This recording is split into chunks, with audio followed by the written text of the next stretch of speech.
estamos hablando de la iglesia de los tesalonicenses o a los tesalonicenses, la iglesia de Tesalónica, una iglesia ejemplar, una iglesia en la cual debemos de aprender de ella, una iglesia dadivosa, una iglesia evangelizadora en su pueblo y también una iglesia de donde salía el evangelio a todas partes. Así es que vamos a recordar algo de esto. Habíamos hablado el jueves pasado.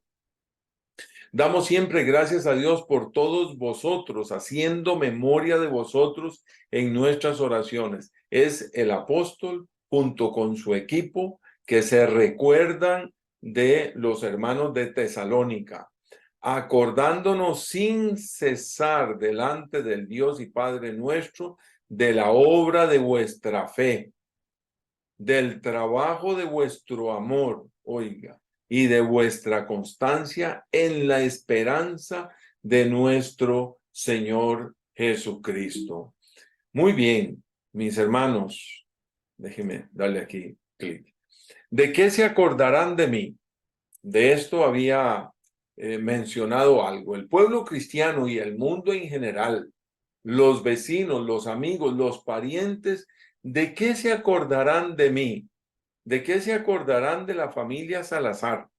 ¿De qué se acordarán de la familia Esquivel, Sánchez, Pérez? ¿De qué se acordarán de mí? ¿De qué se acordarán los vecinos? Es una buena pregunta, mis hermanos. ¿Se acordarán de mí como aquel hombre o aquella mujer que siempre estaba peleando con la gente? ¿Se acordarán de mí como aquel o aquella mujer que practicaba el perdón? ¿Se acordarán de mí como un buen servidor y ayudador del necesitado? ¿Se acordarán de mí como la persona que siempre amó al Señor sobre todas las cosas? ¿Se acordarán como la persona que siempre fue problemático para otros? Es interesante en los funerales, ¿verdad? En los funerales vienen las anécdotas, casi siempre se habla solo lo bueno de la persona, del difunto. Pocas veces en los funerales se habla de las cosas malas, porque se quiere recordar solo las cosas buenas. Pero así en vida se recuerdan de nosotros lo bueno y lo malo. Así es que, mis hermanos, es buena pregunta que nos hace este pasaje que el Espíritu Santo nos trae y nos confronta para decir, bueno, verdaderamente, ¿de qué se van a acordar de mí? Aquel equipo de apóstoles oraban y hablaban entre ellos de los tesalonicenses, de sus buenas obras de servicio, de la fe puesta en práctica acerca del vivir con el Señor. Y este tema de la obra de vuestra fe, la obra de vuestra fe. Lo que entiendo es que ellos, los tesalonicenses, fueron probados muchas veces en situaciones difíciles. Tanto la iglesia como los individuos pusieron en práctica esa fe activa de confianza en la palabra de Dios. Este es un tema, hermanos, del cual debemos de aprender. ¿Cuánto pongo en práctica la palabra de Dios? ¿Cuánto confío en aquel Señor que dice, no te dejaré ni te desampararé? Especialmente cuando estoy en medio de la crisis. Sucede muchas veces que en medio de la crisis, más bien en lugar de ir a la palabra, me rebelo contra la gente. Y a veces hasta me rebelo contra la iglesia. Es interesante. Viene una situación difícil en mi casa, en mi vida, una enfermedad o algo que me pasó. Y lo primero que hago es pelearme contra Dios, pelearme contra la iglesia, pelearme contra los hermanos. Y hay algo que sucede, ¿verdad? Como que hay se llama una dicotomía. Empiezo a vivir dos vidas. Soy cristiano, pero también estoy enojado contra el cristianismo. Mire, La obra de fe de nosotros debe de ser una vida de práctica. Este grupo de nuevos convertidos de los tesalonicenses estaban fundados en el Señor Jesucristo. Además, a pesar de venir de un paganismo militante en la zona, este grupo de personas o comunidad de fe se habían alejado de los dioses paganos y habían aceptado al Dios verdadero. Esto me enseña que yo no debo volver a las prácticas antiguas, engañosas, paganas. El Señor me ha sacado del pecado, por lo tanto no debo volver. Ellos era una vida que demostraba que habían salido del pecado.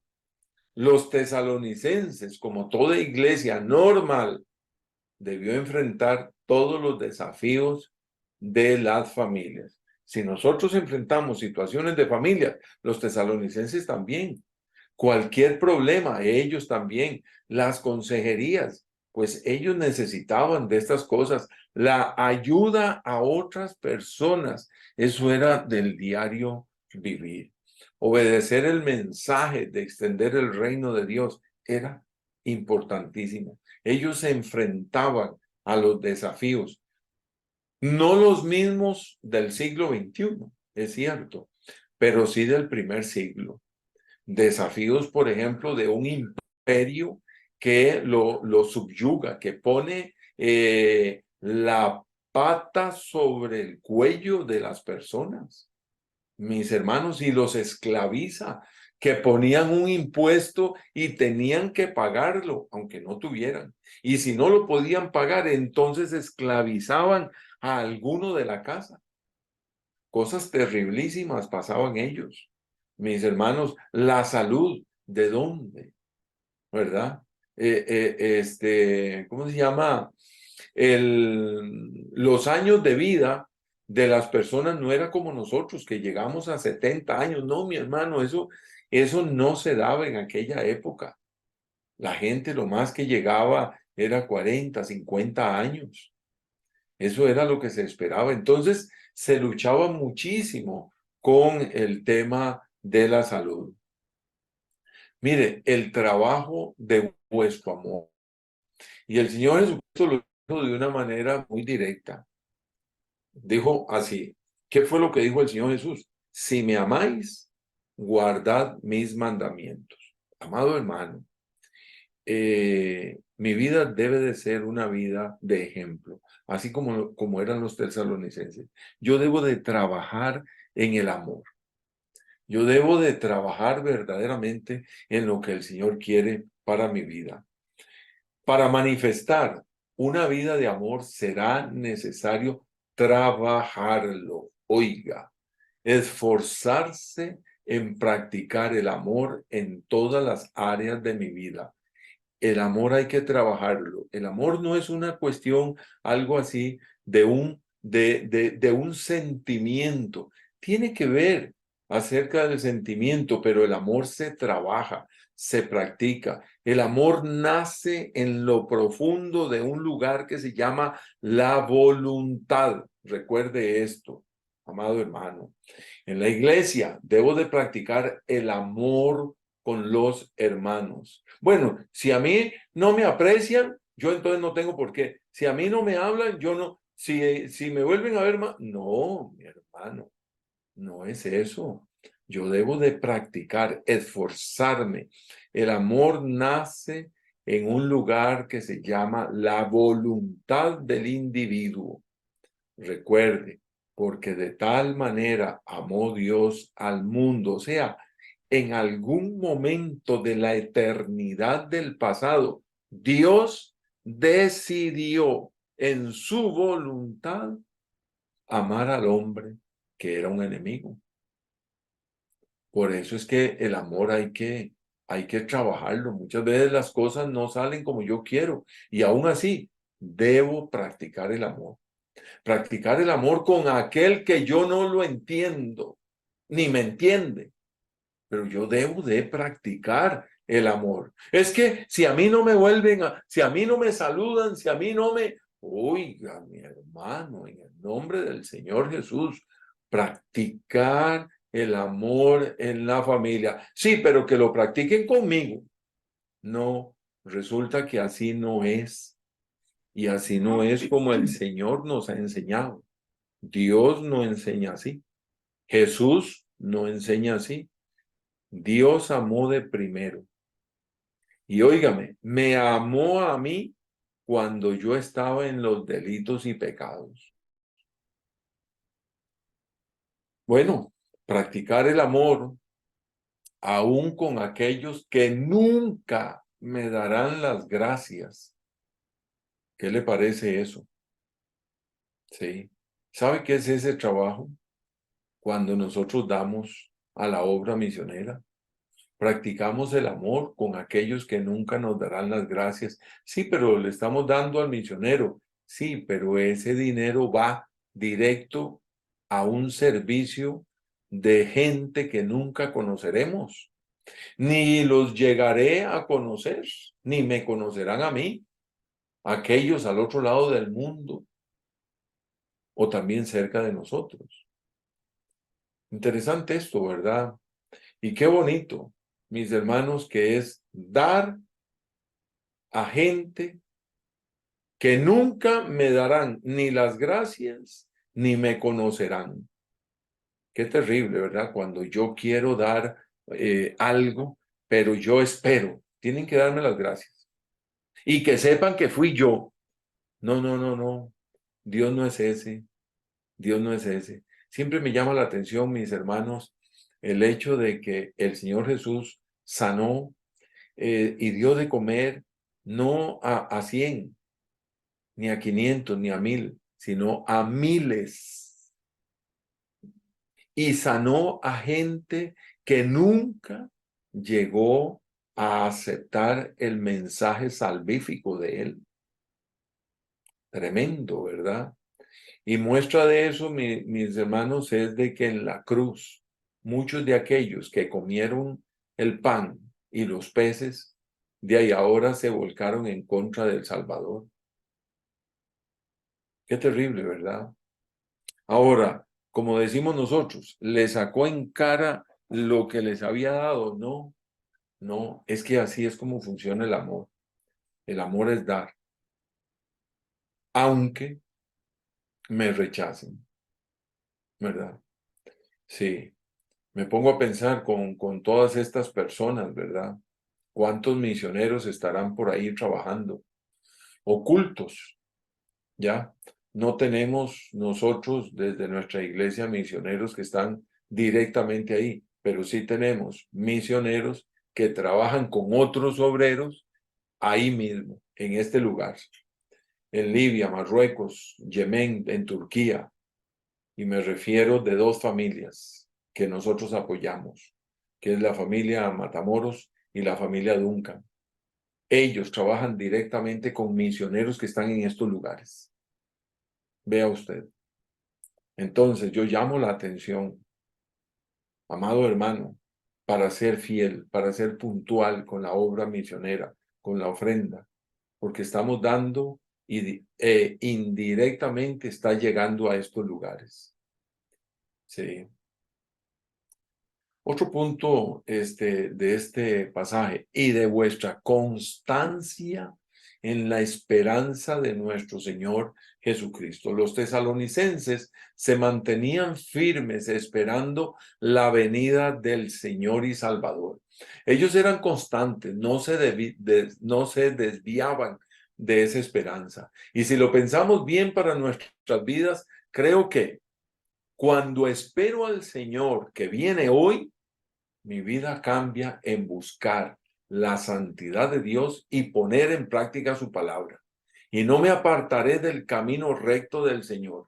Si yo creo que hoy viene mi Cristo, hoy me aparto de todo pecado. Una de las grandes falencias en el cristianismo moderno, en nuestro occidente, es que olvidamos que el Señor está a las puertas.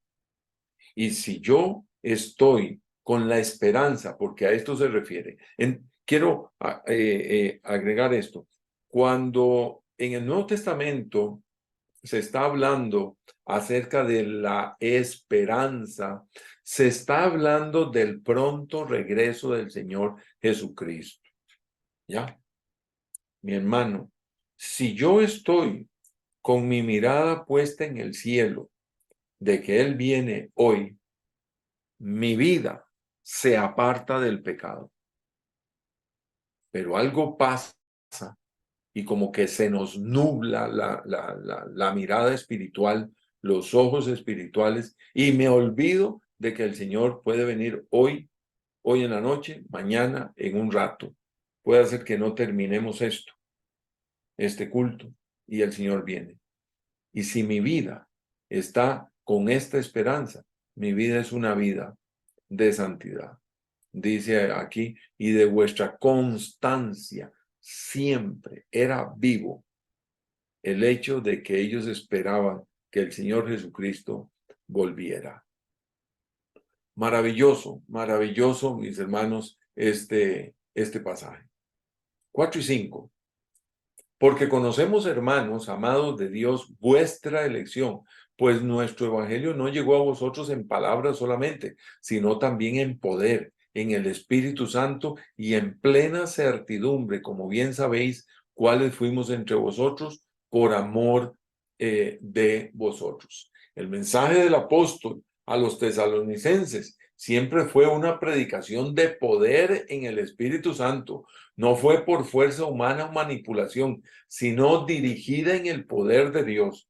Era un mensaje de manifestaciones sobrenaturales, donde la palabra en griego es dinamos, viene de la palabra que dice dínamo, donde viene el poder, la energía, sino también en poder, dice en el Espíritu Santo. Bueno, mis hermanos, así fue el mensaje de salvación que llegó a el pueblo de Tesalónica. Versos 6 y 7.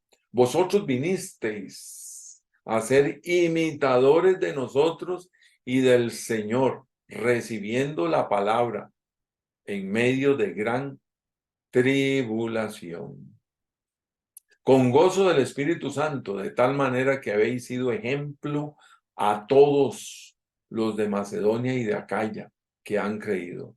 Mi hermano, nosotros no vivimos en medio de gran tribulación, ¿no? La iglesia de Tesalónica o a los tesalonicenses inicia en Hechos 17, del 1 al 9, no lo vamos a leer por asunto de tiempo. Ahí es donde inicia, pero está iniciando en medio de la persecución, en medio de tiempos sumamente difíciles. Y aún así, mis hermanos, ellos fueron de testimonio. Ahora estamos en este mes de misiones y estamos impulsando y empujando y hablando para mantenernos fieles. El mes de julio tuvimos un mes lindísimo para invitar amigos y fue de enorme bendición. Yo felicito a cada uno que hizo su esfuerzo. Magnífico. O sea, julio estuvimos trabajando en nuestra Jerusalén y ahora septiembre estamos trabajando en lo que es Judea, Samaria y hasta lo último de la tierra. ¿Sí? Y aparte de eso, apoyando a nuestros misioneros y apoyando también a otros. El tiempo que Pablo utilizó en esta iglesia, en esta comunidad, en este lugar, fue de simplemente de 3 a 4 semanas predicando el evangelio de poder. Poquito tiempo, ¿verdad? Pero en ese poquito tiempo fue suficiente para que el Espíritu Santo, mis hermanos, hiciera una revolución completa. ¿Ya? Los hermanos quedaron bien sembrados de la palabra de Dios y comenzaron a obedecer de tal forma de que pronto estuvieron ellos entregando la palabra a otros.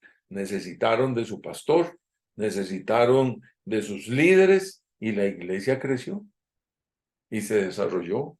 Una iglesia en medio de gran tribulación, de gran dificultad, de gran dolor. Así no es nuestra iglesia. Y yo doy gracias a Dios por esto. ¿Qué gran tribulación tenemos? ¿No? Para ir, por ejemplo, para ir a la iglesia. ¿Cuál es la tribulación que tenemos? Mis hermanos, analícela. ¿Cuál es la? Solamente si estoy enfermito, pues de ahí. Ni modo, más bien yo le pido que es en casa, Dios guarde, ¿verdad? Pero cuando no hay eso, amado hermano, no hay tribulación. No lo hay, ¿ya? Es interesante que parece, ¿verdad? Parece que la iglesia que está, los pueblos que están en gran tribulación, es una iglesia creciente. Mire, una de las iglesias perseguidas, de las que son realmente buscados cristiano por cristiano, es la iglesia en China. Y se dice que hoy en día la iglesia oculta en China va abarcando más de los 80 millones de creyentes. Claro, 80 millones para 1.350 millones es una pulga, ¿verdad? Es cierto, pero sigue creciendo. Ahora, ¿será que nuestros pueblos necesitan una persecución para crecer? Yo no lo quiero, es la verdad, no lo quiero. Pero será Dios el que dirija todo esto. ¿Ya? Ejemplo para las demás iglesias, claro que sí, y aquí lo vemos, de tal manera que habéis sido ejemplo, verso 7, a todos los de Macedonia y de Acaya que han creído. Esta Tesalónica, estos tesalonicenses eran unos bárbaros, mi hermano. En medio de la trifulca, de la necesidad, de la escasez, de la persecución, y ellos seguían creciendo. Hermano, no se quede callado. Hable de Cristo. Traiga hermanos a la iglesia.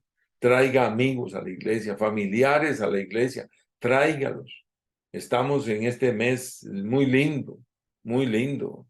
Y bueno, lo que queremos es seguir creciendo para que otros conozcan del Señor. ¿Podemos ser ejemplo a otras iglesias? Buena pregunta. Tremenda pregunta. Pues claro que sí, pastor, podemos, claro que sí, estamos haciendo esto, haciendo lo otro. Bueno, pues entonces sigamos. Ahora, ¿es usted ejemplo? Bueno, y si no lo es, métase en el rollo. Sí. Eso es lo que queremos. Queremos que la iglesia sea como la iglesia de los tesalonicenses. Por ese motivo es que Tesalonicenses es un ejemplo para las iglesias. Tenemos iglesias que fueron difíciles y fueron ejemplo también, pero esta desde el inicio, es una carta pequeñita, son dos, pero desde el inicio habla del ejemplo de ellos. Hay otras cartas como la iglesia de Corinto, a los corintios, ¿verdad? Que es ejemplo, pero ya al final, porque a los inicios era ejemplo, pero de las cosas, de los desórdenes que habían. Una iglesia grandísima, aparentemente, ¿ya? Y después llega a ser un verdadero ejemplo. Pero aquí, tesalonicenses, o la iglesia en Tesalónica, es un ejemplo desde el inicio, desde el inicio. Verso 8, porque partiendo, óigalo, porque partiendo de vosotros, perdón, porque partiendo de vosotros ha sido divulgada la palabra del Señor, no solo en Macedonia y Acaya, sino que también en todo lugar vuestra fe en Dios se ha extendido, de modo que nosotros no tenemos necesidad de hablar nada. ¿Qué vamos a hablar de ustedes? Es lo que está diciendo el apóstol. Desde Tesalónica fue esparcido el evangelio a todo lugar. De ahí, mi hermano, se regó la palabra. Salieron los hermanos. El domingo voy a estar hablando acerca de un movimiento que hubo en el primer siglo y se llamaba los predicadores itinerantes. Es muy interesante, mi hermano, porque de estas iglesias salieron predicadores que eran itinerantes, ¿verdad? Que nada más eran evangelistas que iban de pueblo en pueblo, así como Juan el Bautista, por ejemplo, el mismo apóstol Pablo, que eran itinerantes, llegaban a un lugar y hablaban de Cristo y ahí iban evangelizando y pasaban a otro lugar y seguían y seguían. Existió esta clase de grupo de gente en el primero, segundo, tercer siglo. Y en el siglo XVIII hubo una denominación que explotó este movimiento y fueron los metodistas.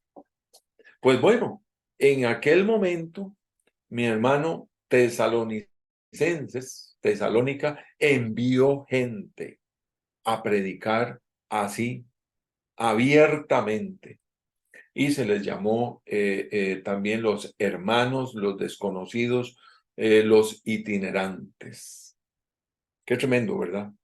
Sí, sí. Los tesalonicenses se proyectaron para extender el reino de Dios por todo lugar que ellos pudieron. Ellos se metieron, mi hermano, donde otros no pudieron. Llegaron a lugares que el apóstol Pablo nunca llegó.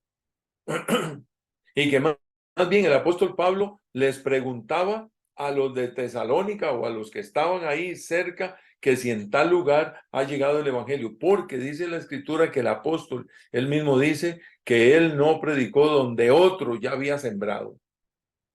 Pues los tesalonicenses aprendieron del apóstol a enviar a otros lugares. Lo que estamos haciendo, mi hermano, el apoyo a los misioneros. Y por eso ha sido mi intención traer de este estudio, de este capítulo primero de Tesalonicenses, que lo que estamos haciendo de apoyar misioneros, de ofrendar, de orar por ellos, es bíblico, es de Dios, es lo que Dios quiere. Ejemplo de una iglesia normal, mis hermanos, la iglesia de los tesalonicenses, lo podemos decir que es el ejemplo más claro de una iglesia sana, normal, que cumple, que obedece la palabra de Dios. ¿Podemos usarla de modelo o de espejo para aprender de ellos? Claro que sí. Lo he dicho muchas veces, mis hermanos, no existe iglesia misionera. El ser misionera es lo normal. ¿Por qué motivo? El ser misionera ya es el ADN de la iglesia.